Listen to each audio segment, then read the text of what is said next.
I have lived long enough to remember when the galaxy made sense. That is not a small thing to lose. I am Ostal Reen, of the Veth people, 43 cycles in the service of the galactic continuance, and I am telling you this story because someone must. Because the ones who were in that chamber have scattered, or retired, or quietly stopped returning messages. Because the Yathara delegation has filed 3 separate requests to have the relevant session transcripts reclassified as restricted. Because I was there for all of it. From the beginning. From the stupid beginning, where a young delegate with good posture and catastrophically incomplete education stood up in the 7th hour of a routine session and used the word constraint in connection with the humans. She is not a delegate anymore. I want to be fair to her. She was not unintelligent. She had prepared. The graphs were genuinely well made. She had done the work that ambitious young officials do. She had identified a problem, built a case, assembled evidence, and arrived at a solution. She had done all of this correctly. The error was not in her method. The error was in what she did not know. None of them knew. That is the thing I keep returning to. The thing I cannot put down even now. Cycles later, sitting in an office that smells like old paper and bad coffee, and the particular staleness of a room where someone has been unable to stop thinking. They did not know, and the tragedy is not that they were malicious. The tragedy is that they were simply young in the wrong direction, confident in the wrong things, thorough about the wrong history. The session had already run 6.5 hours when she stood up. The continuance chamber is a large room designed to feel important, which is a different thing from being important, though the continuance has spent 3,000 cycles confusing one for the other.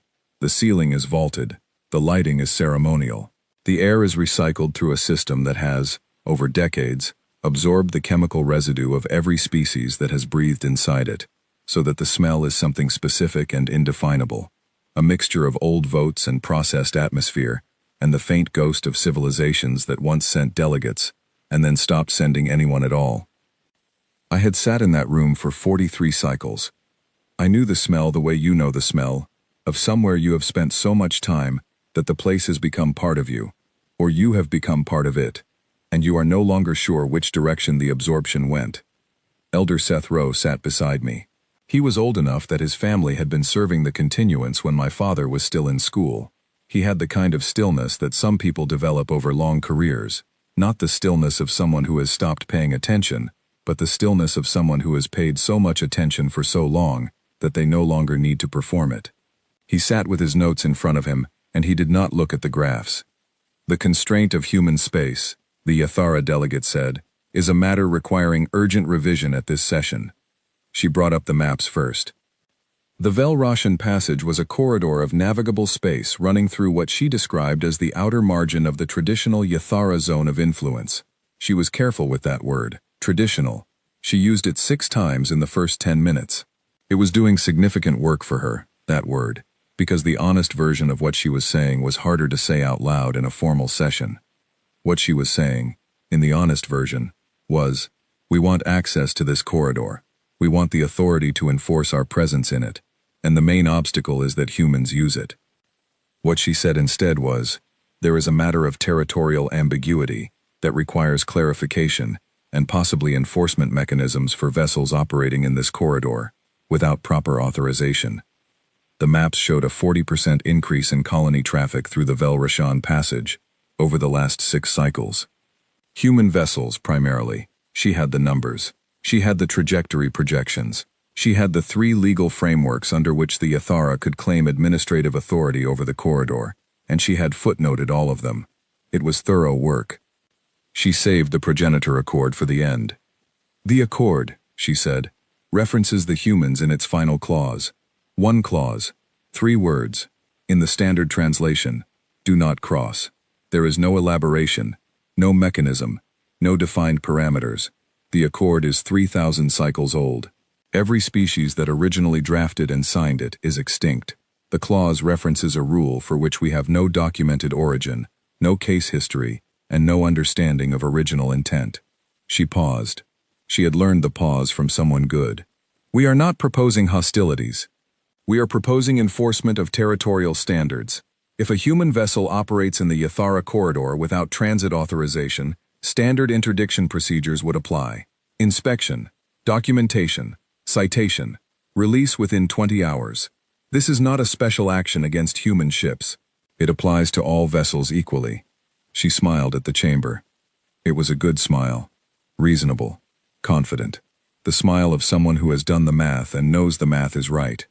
The rule, Seth Rowe said, without looking up from his notes, is not a rule. The delegate blinked. It is a memory, he said. We call it a rule, because the civilizations that remembered it as a memory are gone. The chamber went quiet, in the particular way it goes quiet when someone old says something that the room does not have a category for. I watched the delegate try to find the procedural response to what he had just said, and I watched her not find it, because there is no procedural response to that kind of statement. You cannot file a motion against a tone of voice. You cannot submit a counter-argument to a look. With respect, Counselor, she said, the Accords Clause cannot be treated as operational doctrine based on unverified historical connotation. We need a basis in current legal framework. Yes, said Seth Rowe. We do. I agree. She paused. She had not expected agreement. The legal framework we need, he continued, is the one that explains what happened to the 37 species that drafted that clause. All of them, unanimously, and then stopped existing. Another silence. Longer this time. The delegate did not know about the unanimous vote. That was not in the condensed version she had read. In the standard continuance reference documents, the 7th clause appears as a simple entry in a list. A unanimous resolution. No notes on origin. You had to go to the actual archive to see what unanimous meant in this context. You had to read the original transcript of the ratification session, which ran 47 hours and contains, in the 43rd hour, a stretch of debate about the 7th clause that is unlike anything else in 3,000 cycles of continuance records. Not because it was heated, because it was not. 37 species, 37 delegations with competing interests on every other matter. Every other clause in the progenitor accord was debated for hours, amended, redrafted, contested, appealed, revised. Every other clause. The 7th clause was introduced in the 43rd hour. It was read aloud, and then, in the transcript, there is a silence that the recording system logged as 44 seconds before the vote was called. 44 seconds. And then 37 votes in favor. No debate. No amendments. No procedural objections. No discussion. 44 seconds of silence, and then everyone said yes. I had read that transcript once, 2 decades into my career, in the deep archive on a late night, when I was looking for something else entirely. I had sat with it for a long time. I had thought about what 44 seconds of silence means when 37 species are in the room together. I had thought about what it means that no one spoke. I had filed a note about it in a report that no one read. I was thinking about that report now. The delegate, to her credit, did not dismiss Seth Rowe's comment entirely. She pivoted. The historical record of the progenitor species is precisely what we are referencing as insufficient justification for current restrictions, she said. The rationale behind the clause is unverifiable. The operational consequences of following a clause with no mechanism and no enforcement standard are significant. We are requesting that the clause be treated as a historical artifact rather than active doctrine, pending a formal review of its legal standing. She sat down. The chamber talked for another hour. I did not speak. I want to explain this, not excuse it, explain it. I did not speak because I did not yet believe I was holding the thing I was actually holding. I believed I was watching a procedural dispute about a corridor access question, significant but manageable, the kind of dispute that the continuance resolves every 3 cycles. I believed that Seth Rowe's intervention had put enough doubt in the room to slow things down. I believed we would reconvene, that the legal committee would spend a few months examining the accord's standing, that the young delegate's proposal would run into the ordinary friction of institutional process. I believed all of that because I did not want to believe the alternative. The alternative was that we were about to watch someone touch the rock above the tide line. The vote passed that afternoon. Not unanimously, not comfortably, but it passed. The Yathara delegation filed the corridor enforcement authorization requests the same evening. They were thorough, I will give them that. They were organized and efficient, and they understood the paperwork requirements of the continuance better than almost anyone. The request was clean and complete and properly formatted, and it moved through the processing system with a speed that suggested someone had been preparing it for longer than the session suggested. 48 hours later, the first Yathara fleet unit reached the Velroshan Passage. The Amaranth was already there. The Amaranth was a colony ship, registered to the Human Settlement Program, out of Earth's third transit hub, traveling toward a frontier world called Neth Priya 7 in the Continuance Survey designation, though the human settlers had already started calling it something else on their own maps. They always did that. They arrived somewhere and immediately started naming things, immediately started talking about it as though they had always been there, as though belonging was something they could decide to do and then do. 4,217 people. I obtained the passenger manifest later, after. I did not need to obtain it. It was not part of my official review duties, and Seth Rowe told me very quietly that I should perhaps wait before reading it, because some things, once read, take up permanent residence in a way you cannot prepare for. I read it anyway. It was the most ordinary document I have ever held. Names, ages, occupations, point of origin, next of kin. Family units listed together, which is the human custom. They group themselves by attachment, not by function or trade or status designation, by the people they have chosen to belong to. A mother and father and 3 children, listed under one heading. An elderly man listed alongside a younger woman with a different last name, the notation reading, caregiver companion. 2 brothers, mid-20s, occupation listed as farmers, specialty grain. A family named Cole. Parents, Warren and Nora. Children, Marcus, 14, Priya, 10, Dia, 7. 4,000 families like that, roughly, give or take. The Yathara interdiction fleet arrived at the Velroshan Passage on a Tuesday, by the human calendar, which I know because the Amaranth's log used human dating conventions throughout. The fleet consisted of 9 vessels, which was substantially more than necessary for a standard interdiction of a single colony ship. But the Yathara Fleet Command had flagged the Velroshan operation as a precedent-setting enforcement action, which meant they wanted witnesses and documentation, which meant they brought more than they needed and called it appropriate. Commander of the operation was a mid-level officer named Arch Tethar Wren. His operational record was clean, 3 commendations, 1 censure from 6 cycles back that had been expunged.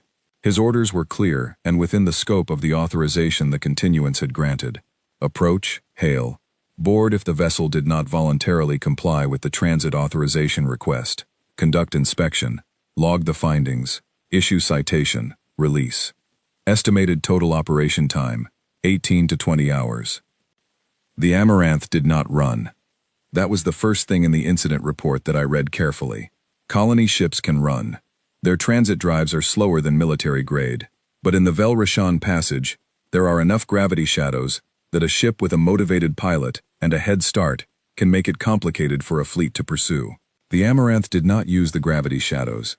The Amaranth did not increase speed. The Amaranth came to a full stop when hailed and responded to the boarding request with what the incident report described as full compliance. They opened their airlocks.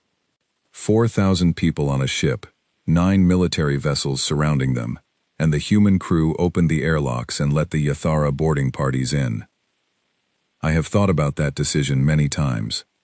I think about the captain of the Amaranth, a woman named Ellen Marsh, 41 years old, 20 years of colonial transit service. I think about what she must have known in that moment, and what she must have calculated, and what she decided to do with the calculation. She let them in. The boarding action proceeded in 3 phases. The first phase was inspection of the cargo holds, which took 6 hours. The Amaranth was carrying standard colony equipment, agricultural machinery, medical supplies, building materials, data cores, seeds. Nothing that was not on the manifest. Nothing that was not permitted under the transit standards the Yathara were claiming to enforce. Commander Wren logged all of it, correctly. The second phase was the Navigation Corps review. This was where the incident report became harder to read. Navigation Corps reviews are standard procedure for interdiction operations, but they involve a complete copy of the ship's course data, communication logs, and internal passenger records. All 4,217 records. The Yathara technical team completed the copy in 4 hours, standard procedure. The third phase was crew and passenger documentation. The human crew was gathered in the main assembly area, 4,217 people in a space designed to hold perhaps 800 comfortably. It was not comfortable. The incident report acknowledged this in a sentence and a half, and then moved on. They were held for 17 hours. In the incident report, those 17 hours take up approximately 3 paragraphs, which conveys a speed of passage that the actual experience did not have. 17 hours, in an overcrowded assembly area with inadequate seating and rationed ventilation, is 17 hours, regardless of the paragraph count. There were elderly people. There were infants. There were 4,000 people who had done nothing except travel through a corridor that had been legal to travel through when they departed, and which had been reclassified without formal notification being sent to ships already in transit. They did not know they were violating anything. That is in the incident report too, in a subordinate clause of a sentence about the need for better notification protocols, and then the sentence ends and the report moves on. After 17 hours, the crew was released. The citation was issued. The authorization process for future transit was explained. Commander Wren, per his own account, believed the operation had been conducted appropriately. He filed the report within 3 hours of the Amaranth departing. There is a section near the end of the report, in the category labeled Incidents, which is standard for any boarding action of this size. It reads, "During Phase 3 documentation procedures, a crowding incident occurred near Airlock 7, Deck 4. 1 minor, age 7, sustained injuries resulting in death, circumstances assessed as accidental. No personnel actions recommended." The word accidental appears 3 times in the full report. Once in the incident notation, once in the commander's closing summary, once in the incident classification field, where the options are accidental, operational, and deliberate, and accidental was selected. 3 times. I counted them. You do not write a word 3 times because it is simply accurate. You write a word 3 times because something in you understands that the word is going to need to carry weight, and you are trying to distribute that weight across multiple instances so that each single instance feels lighter. It does not work. The weight is the same. It is just louder. The Yathara delegation filed the incident report proactively. They brought it to the council before anyone asked. Transparency, they called it. Responsible governance. Here is our accounting of the operation. Here is the incident notation. Here is the word accidental, 3 times, so you understand we have categorized it correctly. I received the report on a morning when the office was quiet, and the light through my window was doing the particular thing it does in late cycle, when the day is not yet warm, and I read it alone, in that quiet, in that light, and then I sat for a long time without reading anything. I thought about a 7-year-old, near an airlock, on Deck 4. I thought about what she was doing near that airlock, whether she had wandered away from her family in the crowd, which children do, because crowds are frightening, and movement feels safer than stillness. Whether she had been trying to find a window, because children on long voyages find windows the way adults find exits, instinctively, as proof that the outside still exists. Whether someone had been looking for her when it happened. The incident report did not say. The incident report said crowding incident and airlock and accidental, and nothing else about her. I thought about the family named Cole, Warren and Nora, Marcus 14, Priya 10, and Dia 7. Her name was in the manifest, which I had pulled alongside the incident report. She was listed under family unit, 3rd child, age 7. No occupation listed because she was 7 years old and did not have an occupation. She had an age and a name and a family who had put her on a colony ship because they were going somewhere new to build something they wanted to build together. Her name was Dia. The incident report did not say her name. I waited for the human response. 1 cycle. Nothing. 2 cycles. Nothing. 3 cycles of nothing, which was unlike anything I had seen in 43 years of council service. Border incidents generate responses, diplomatic protests, formal inquiries, envoy requests, private communications, something. The smallest friction between continuance member species generates something within 48 hours, because that is how the system works. That is the evidence that everyone understands the rules well enough to play them. The humans have been party to 114 diplomatic exchanges in their history with the continuance.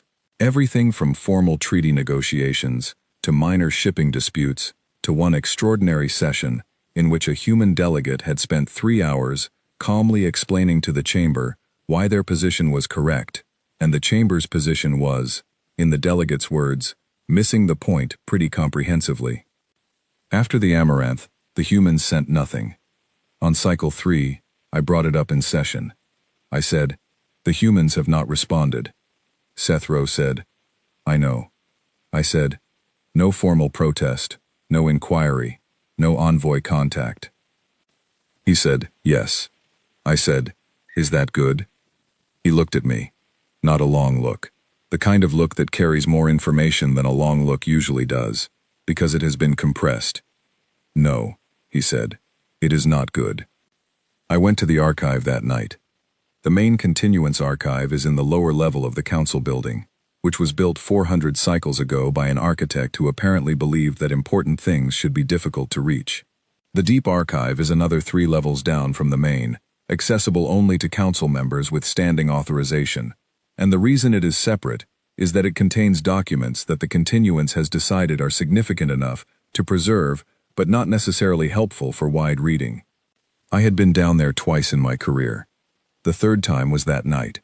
I was looking for the original progenitor accord, not the condensed translation, the original, filed at ratification, in the version signed by all 37 species, before any editorial revision. I found it where it always was, in the section that most people pass through without reading, because the documents are old enough that the translation systems require special calibration, and the old interfaces are slow and inconvenient. I pulled up the 7th clause.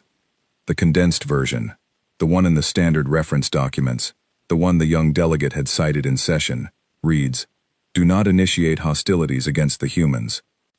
The original version, the one filed at ratification by 37 unanimous votes after 44 seconds of silence, reads, "Do not initiate hostilities against the humans. Do not take their ships. Do not harm what they love.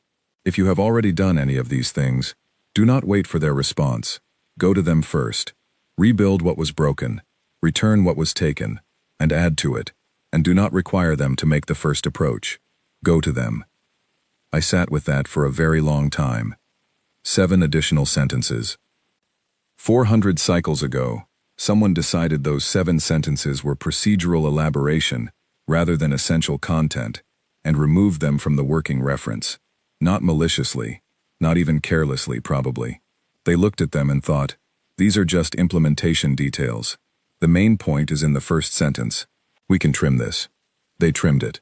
And now I was sitting in the archive at 2 in the morning, reading the 7 sentences that should have been in every standard reference document for the last 400 cycles, in the case where someone decided to touch the rock above the tide line.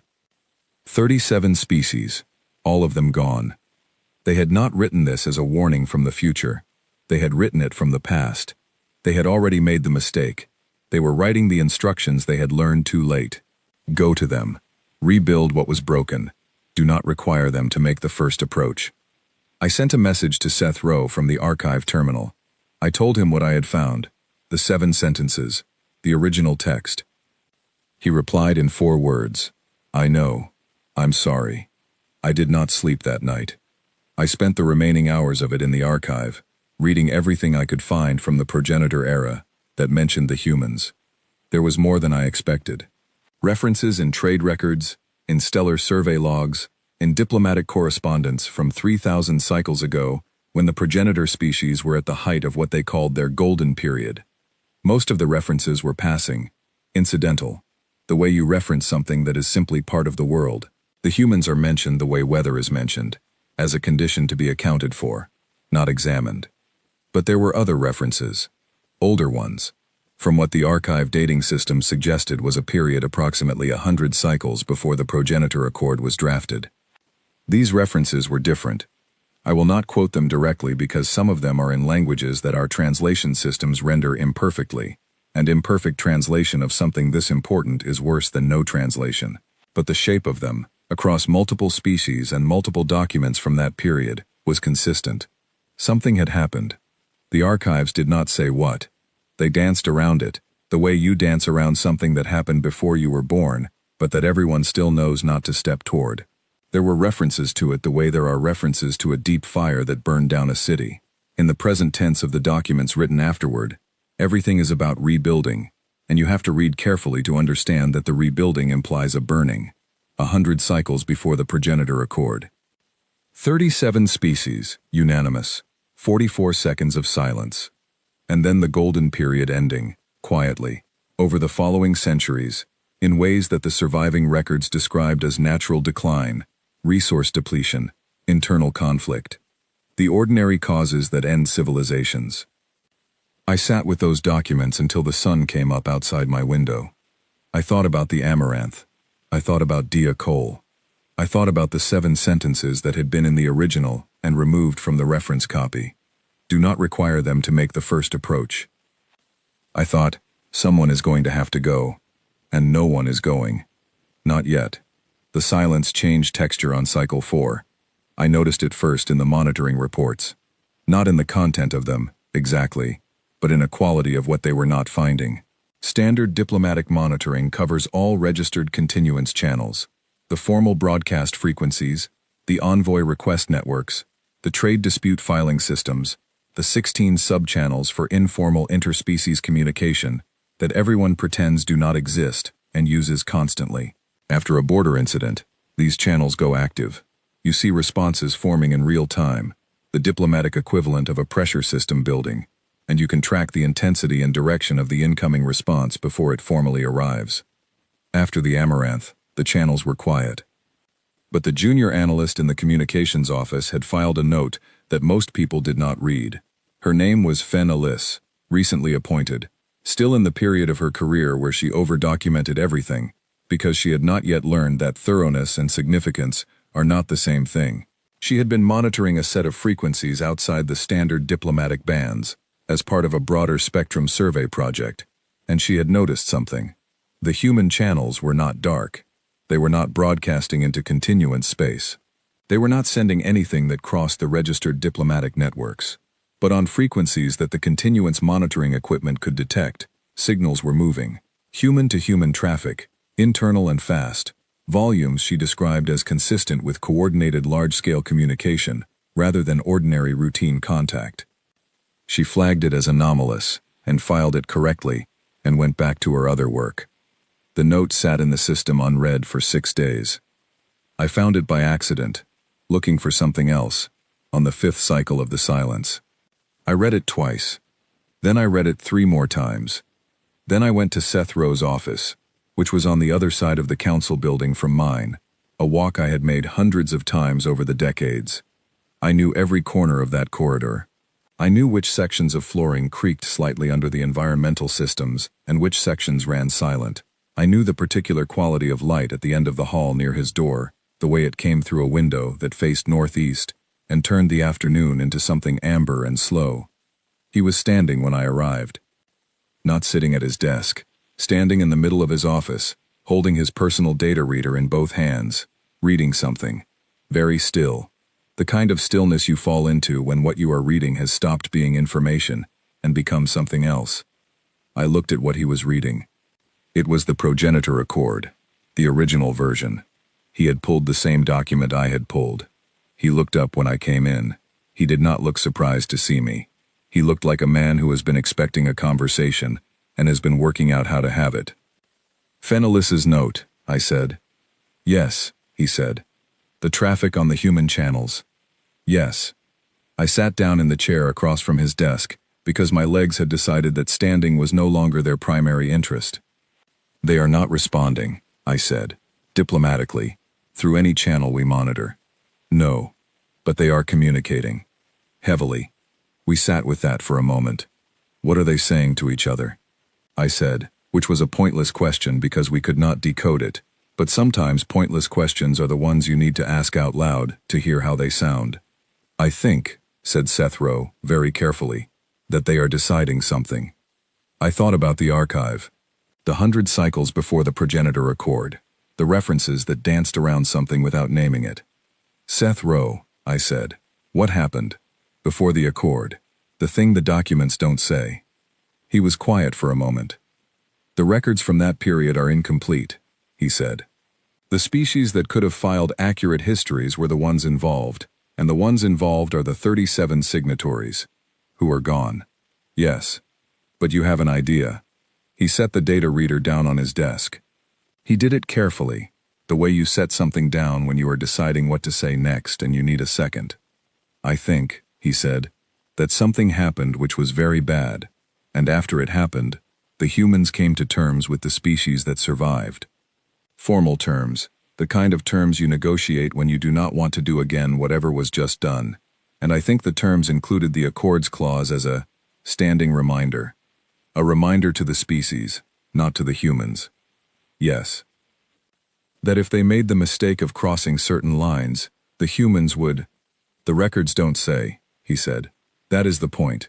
The records don't say, because the species that were there filed their records afterward, in a period that the dating systems identify as reconstruction.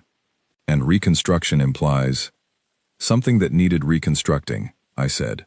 He nodded. We sat in his amber light office and did not say the rest of it. I went back to session the following morning. The Yathara delegation was presenting the Vel Rashan operation as a success. The new delegate, the replacement for the young one, stood at the center podium with the incident report filed, and all 3 appearances of the word accidental in the text, and presented the operation as orderly, efficient, and a model for corridor enforcement standards going forward. I watched the old ones in the room. There were 11 of us with more than 30 cycles of service. 11 who had been in the archives. 11 who had, at some point, read far enough to understand the shape of what the 7th clause was protecting against. Not one of us spoke. I will keep saying this. I include myself every time. The accounting of that silence belongs to all of us, and it belongs to me, and I am not going to set it aside. The Yathara delegation went home satisfied that afternoon. The silence from the humans continued. Cycle 5. Cycle 6. In session on Cycle 5, someone proposed a formal diplomatic outreach, a standard inquiry, properly formatted, requesting the humans acknowledge the Vel Rashan incident and file a formal response within 30 days. Seth Rowe voted against it. I voted against it. The proposal failed by 4 votes. The delegate who had proposed it asked Seth Rowe afterward why he had opposed a diplomatic outreach. He said, because the outreach asks them to come to us, and asking them to come to us is precisely the thing the original clause says we must not do. The delegate said, that is a very loose reading of a very old document. Seth Rowe said, yes, I hope you are correct. He walked away. The analyst Fen Ellis filed a second note on Cycle 6. The traffic on the human channels had not decreased. It had increased, and the pattern had changed. Whereas the Cycle 4 traffic showed characteristics consistent with broad communication, polling, gathering of information across many points, the Cycle 6 traffic showed a different pattern, more directional, more consolidated, traffic flowing toward specific points, and then going quiet, the way a river narrows, before it becomes a current. I read the note immediately this time. I walked it down to Seth Rowe. He read it without speaking. He read it again. He handed it back to me. How long, I said, do you think we have? I do not know, he said. The humans do not move on a schedule we can predict. They move when they are ready. What I know is that when they are ready, they will not announce it. No ultimatum. No. No demand. No warning. No threat. No. Because, I said, working it out as I said it, because the clause says go to them, not wait for them to come to you. They have read the clause differently than we have. Seth Rowe looked at me. The clause, he said, is addressed to us, not to them. It tells us what to do if we make this mistake. The humans know the clause exists because the original signatories shared it with them, presumably, as part of whatever terms were negotiated after the incident before the accord. But the humans are not bound by the clause. The clause is our instruction, and we are not following it. No, because we did not read the full version. Because no one read the full version.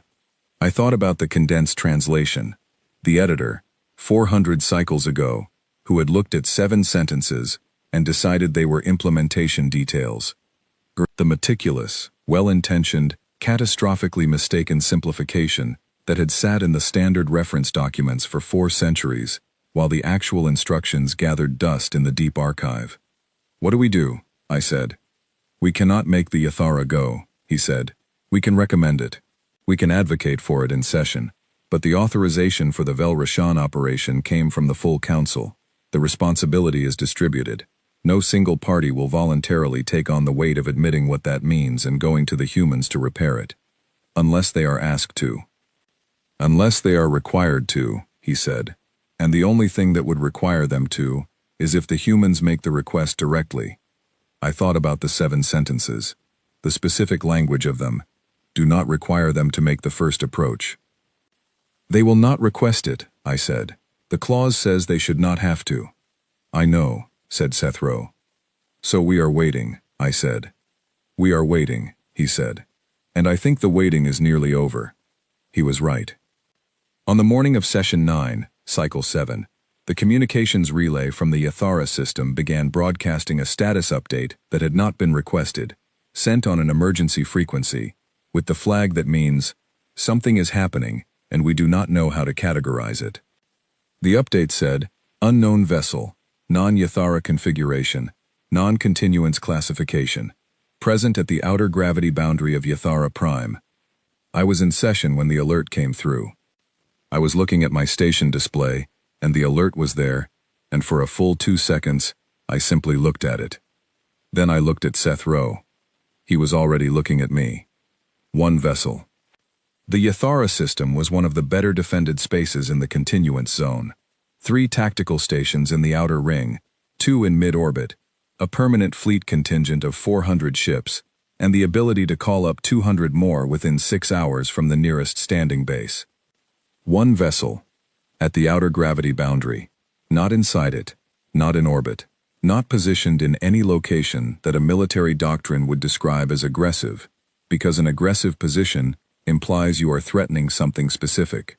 The vessel was at the outer boundary, which is the place you go when you are not arriving and not leaving, when you are simply present in a way that is hard to categorize. The Yathara military scrambled their full contingent within 2 hours. 600 ships, the largest rapid mobilization in their recent history, deployed in a response formation around a single vessel that had not moved, had not fired, had not communicated on any standard frequency, and showed no signs of doing any of those things. The vessel sat there. 600 ships on one side, 1 ship on the other.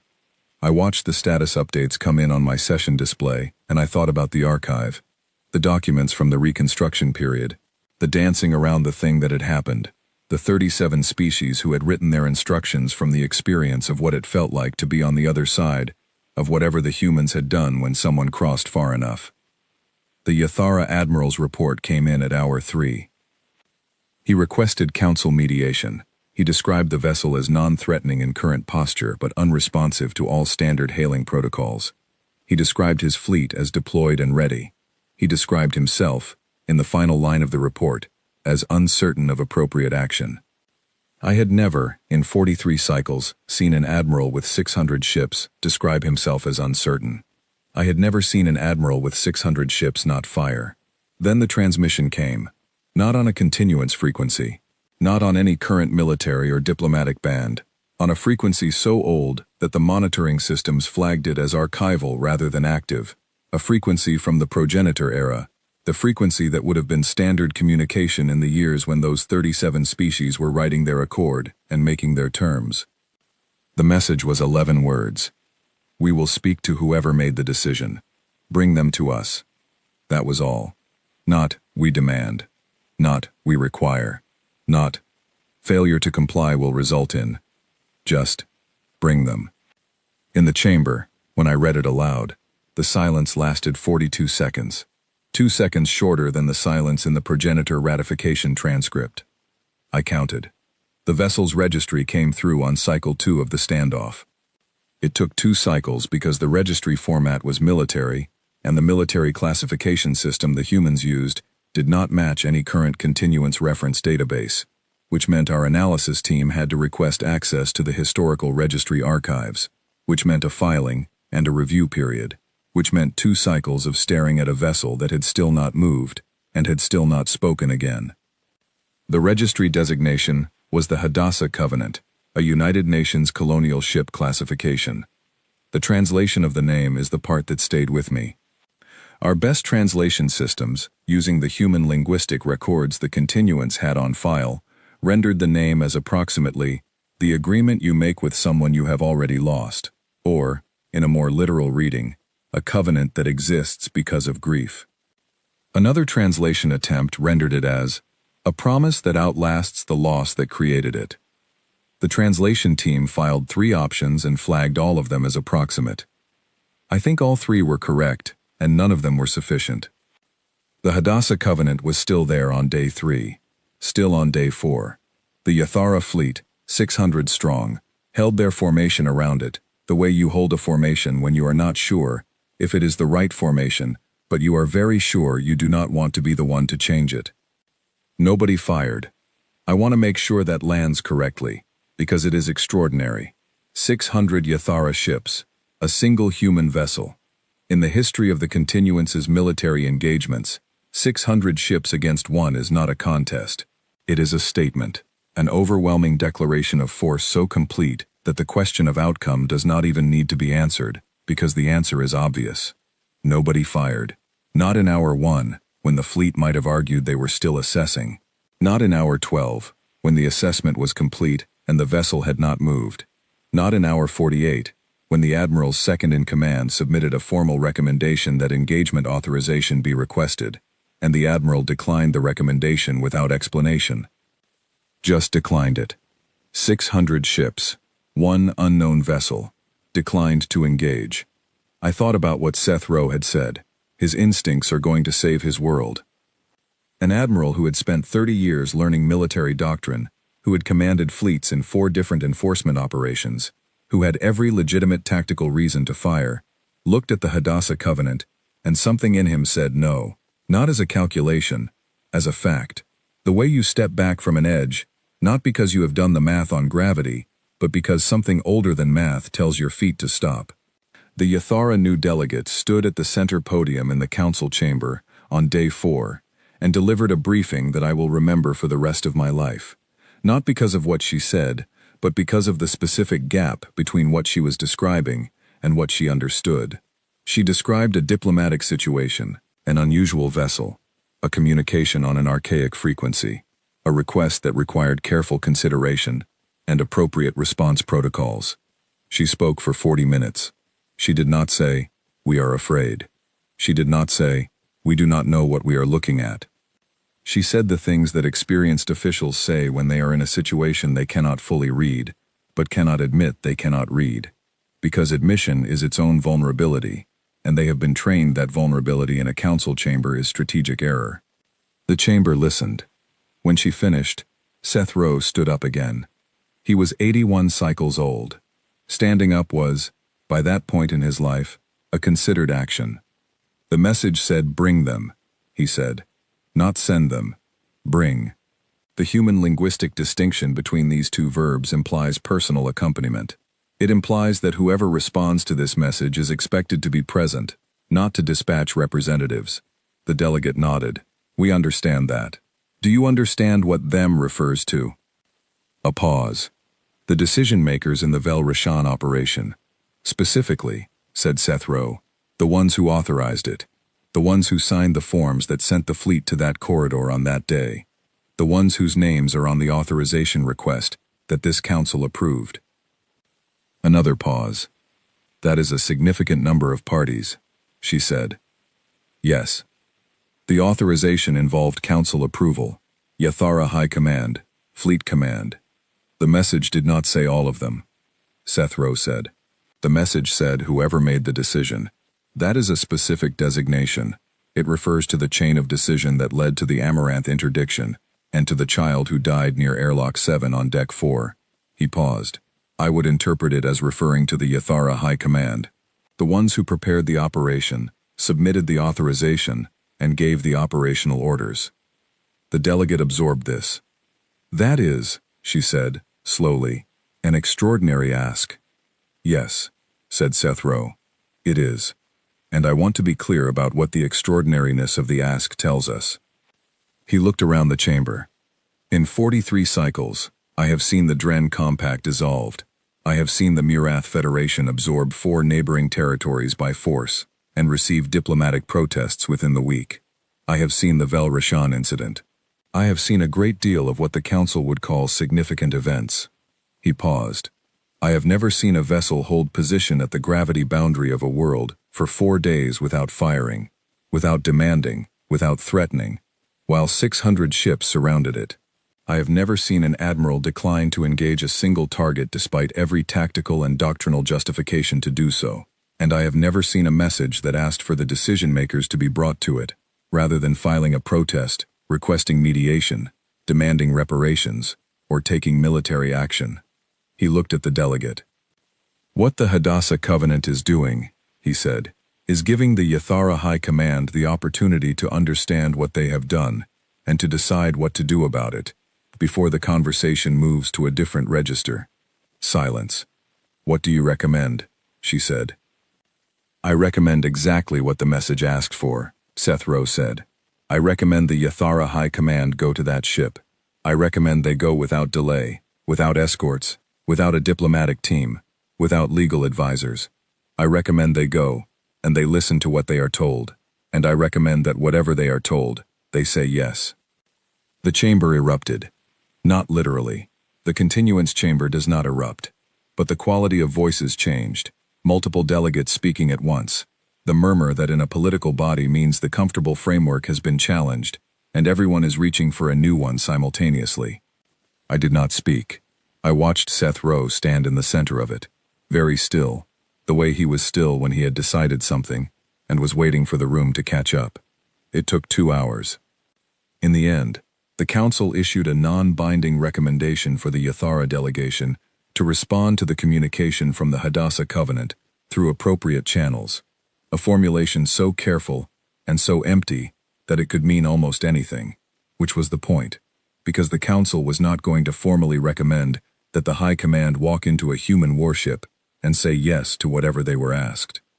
But the recommendation was there, and the Hadassah Covenant was still there, and the admiral who had not fired was still not firing. The Yathara High Command convened their own internal session that evening, the results of which were not filed with the Council, but which I learned about later, through accounts that found their way into the record. The session lasted 9 hours. There was significant disagreement about how to proceed. There were proposals for counter-messaging, for requesting a neutral mediator, for increasing fleet presence, for requesting that the continuance formally classify the vessel's presence as a hostile act. The High Commander, whose name was Seth Alivar, said very little during most of the session. Near the end of it, he asked a single question. He asked, "What do we know about the name of the ship?" Someone on his staff had run the translation. They gave him the 3 options: the agreement made with someone already lost, the covenant that outlasts grief, the promise that exists because something was broken. He sat with those options for a moment. "We will go," he said. The session ended. On day 6 of the standoff, the Yathara High Commander and 5 senior members of the High Command departed Yathara Prime on a shuttle. No fleet escort, no diplomatic entourage, no media documentation, though the continuance monitoring systems tracked the departure and filed it automatically.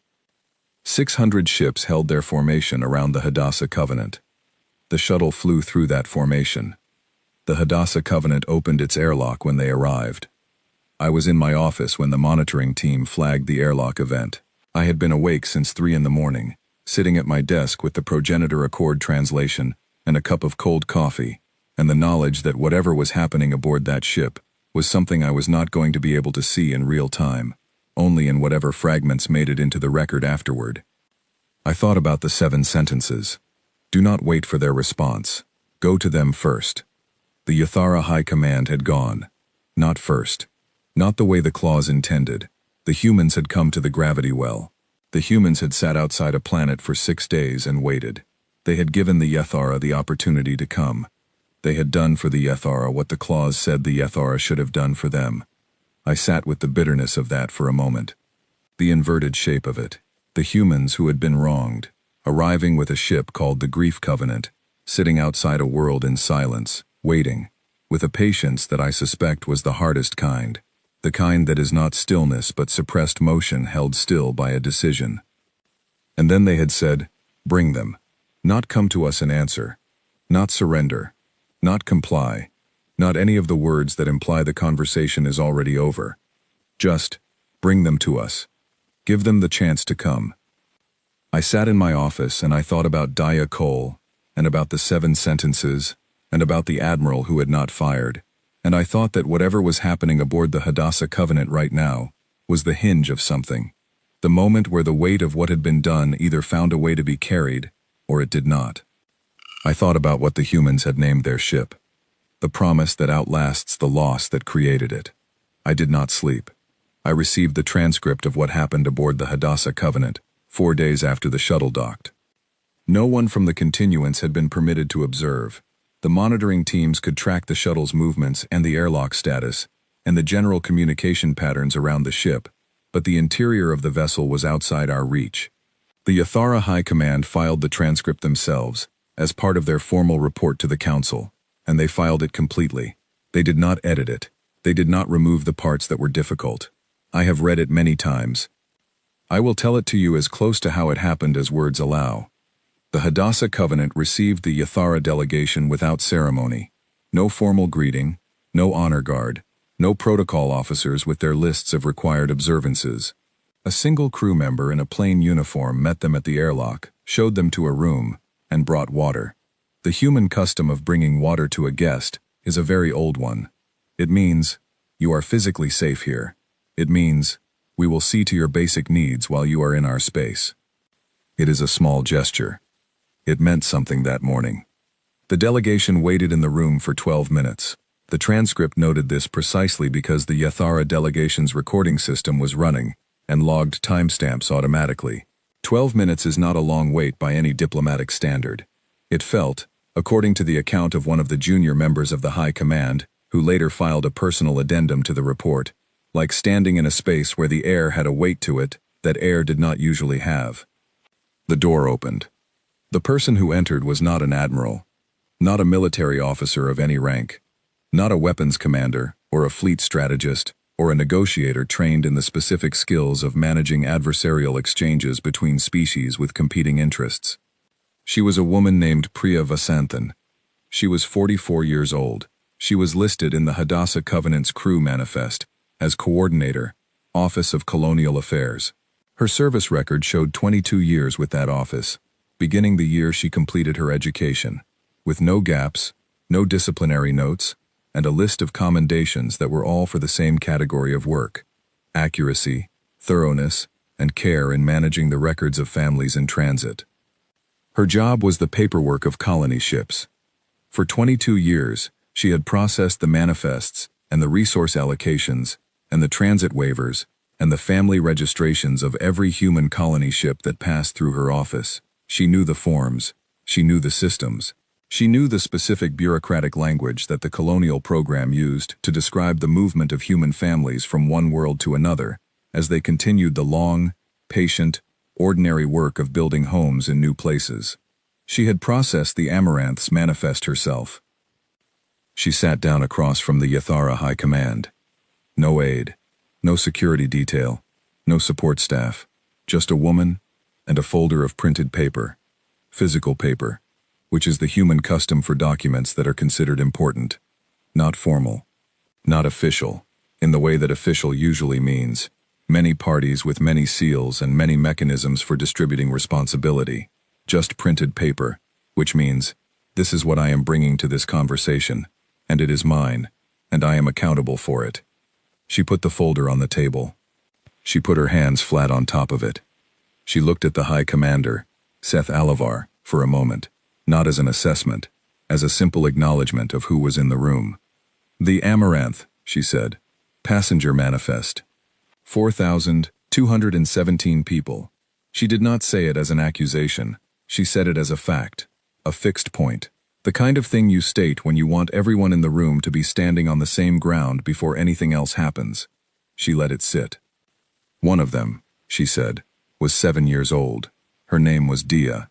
She let that sit too.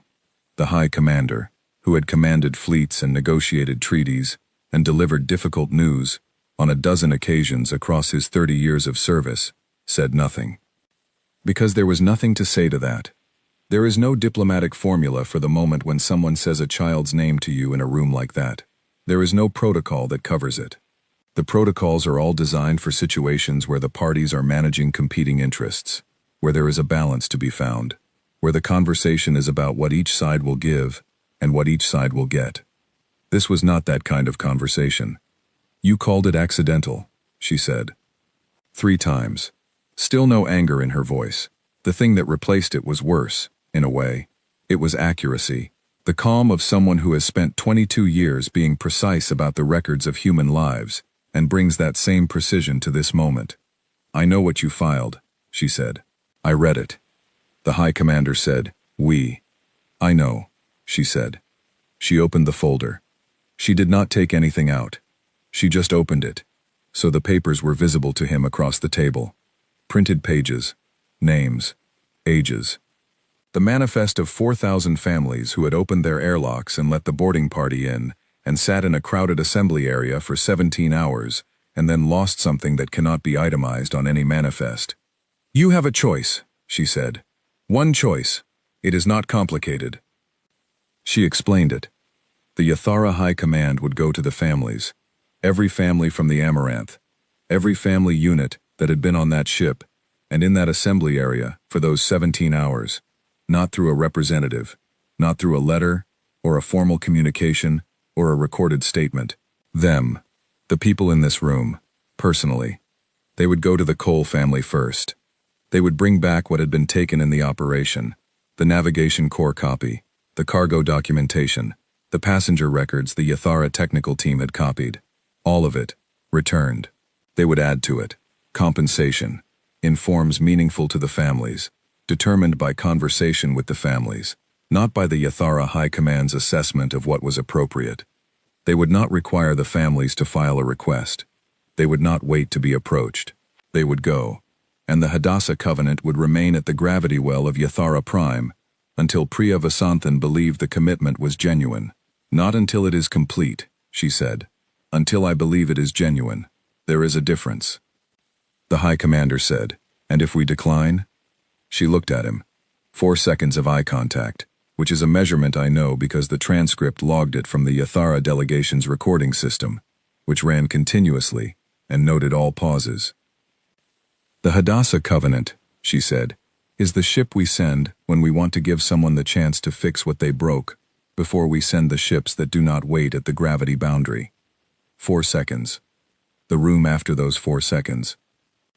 We will not decline, the High Commander said. He looked at the folder, at the papers, at her hands still flat on the table. I want to know her name, he said. Not as a question, as something else. As the sound a person makes when they are choosing to pick up a weight and carry it, instead of finding a way around it. You read the report, said Priya Vasanthan. The report said minor, age 7. It did not say her name. She looked at him. Not with the look you give someone you trust. Not with the look you give someone you forgive. With the look you give someone who is standing at the beginning of something that is going to be hard and long and real, and you are still deciding whether they understand what they are standing at the beginning of. Dia, she said. Her name was Dia Cole. He said it quietly to himself.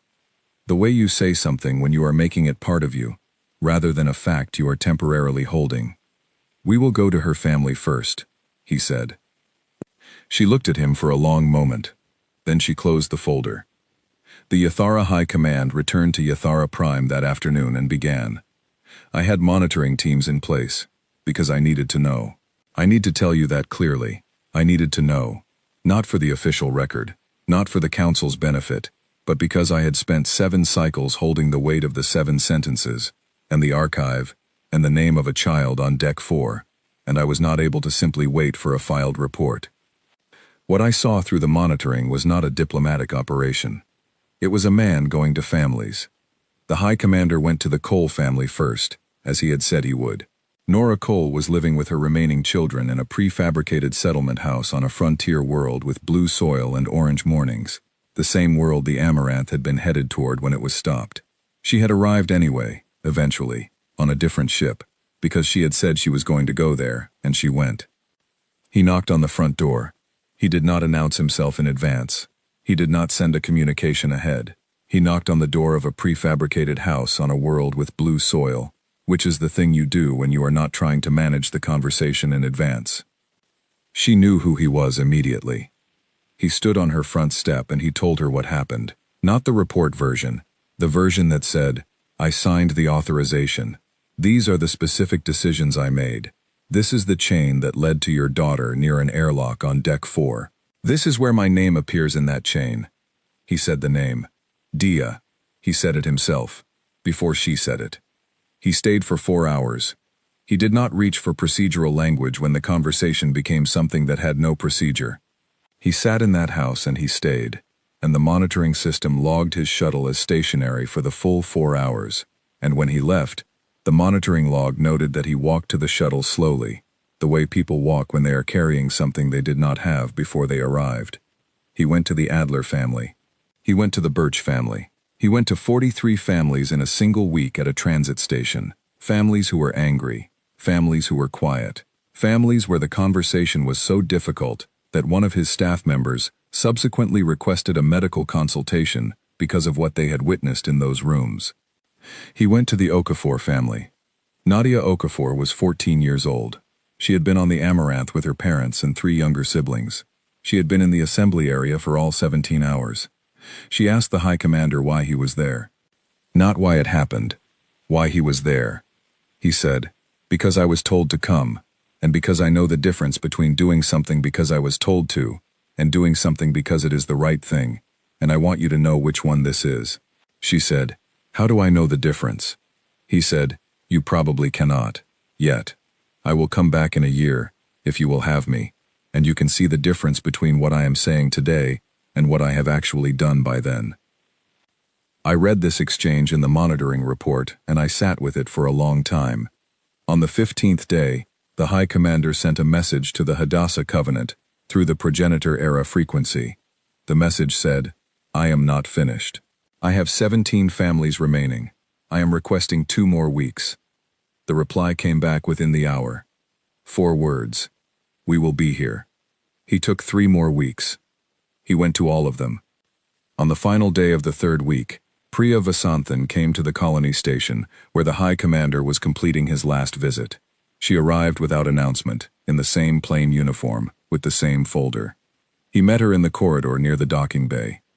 He handed her a document, printed, physical paper, in the human manner for things considered important.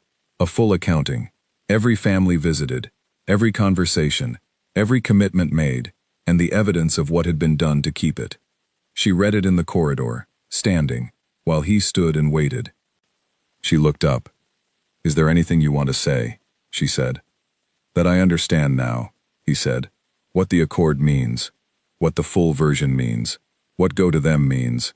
I did not understand it before I went. I understand it now because I went." She held his gaze. "The Hadassah Covenant will be leaving at 0600, she said. She walked toward the shuttle. At the airlock, she stopped. She did not turn around. "Nadia Okafor," she said. "You told her you would come back." "Yes," he said. "Keep that one," she said. The airlock closed. The Hadassah Covenant left Yathara Prime at 0600, precisely, and moved into transit, and was not seen again in that system. The 600 Yathara ships, which had held their formation without firing for 23 days, broke formation and returned to station. I stood in the monitoring station and watched the transit signature of the Hadassah Covenant fade on the display. I thought about the 7 sentences. Do not require them to make the first approach. The humans had come anyway. They had come because the Yathara had not come first, and the clause said go to them.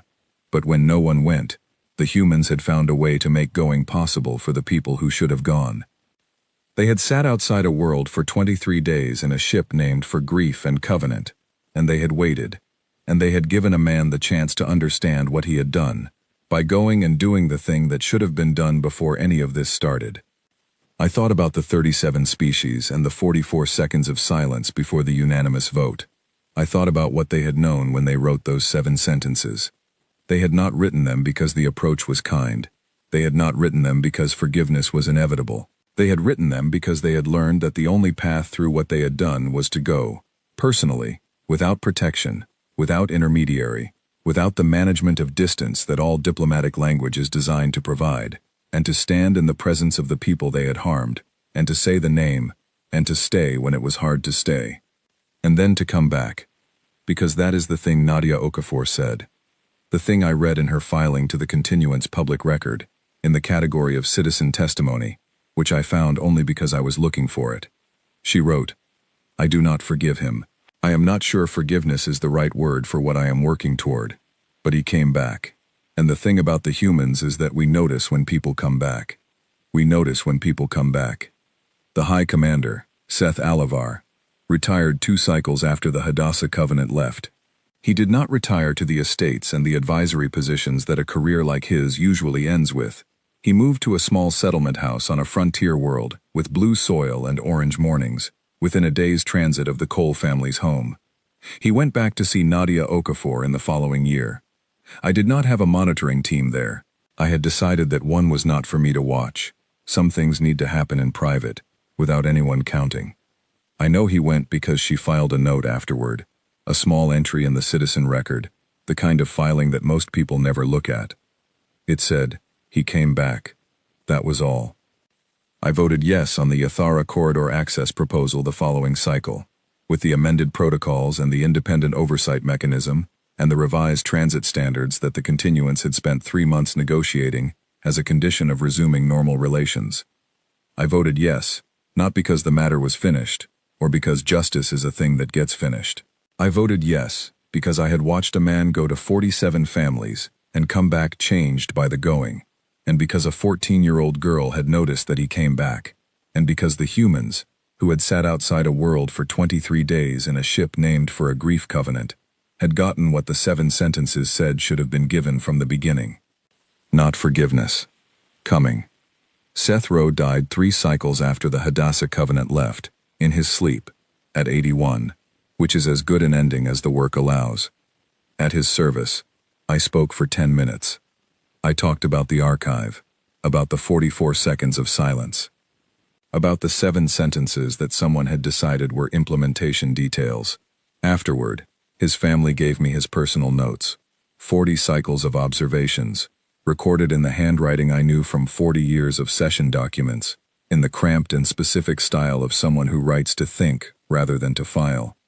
On the page dated the morning of the session where the young delegate had brought her graphs and her good posture and her catastrophically incomplete education, in handwriting I would know anywhere, was a single line. It said, "They will not understand until they go." He had known the whole time. He had always known.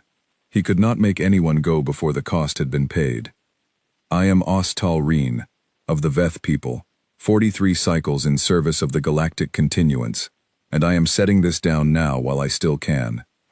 The galaxy has a rule. The rule is 3,000 cycles old, and it is written in the voices of 37 extinct species who wrote it from the experience of their own mistake. The rule says, in the version that matters, the version with all 7 sentences, do not harm what they love. And if you have already done that, do not wait. Go.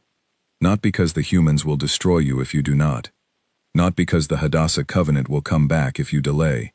But because the only way through what you have done is the going, the staying when it is hard to stay, the saying of the name, the coming back when you said you would. The 37 species learned that. They wrote it down.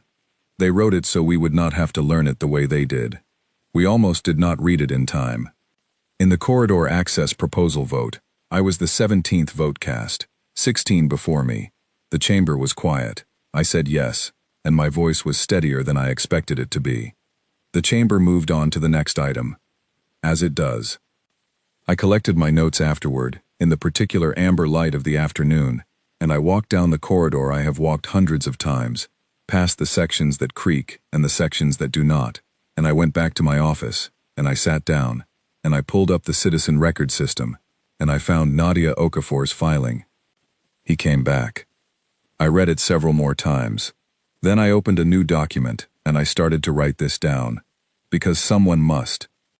And because the manifest of the Amaranth has 4,217 names in it, and one of them is Dia Cole, and she is 7 years old in the document, and she will be 7 years old in every document for as long as documents exist, and the word accidental appears 3 times in the incident report and not once in this account.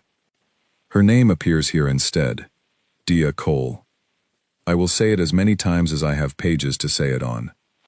Because the rule, at the bottom of all the other things the rule is, at the bottom of the 37 signatures, and the 44 seconds of silence, and the 7 sentences, and the ship named for Grief Covenant sitting outside a world for 23 days, the rule is simply this: they do not forget what they love. And when you learn the shape of that, really learn it, the way the High Commander learned it in 47 conversations, in 47 houses, across a frontier, where families had settled to build something that could not be rebuilt once it was broken, you understand that it is not a threat.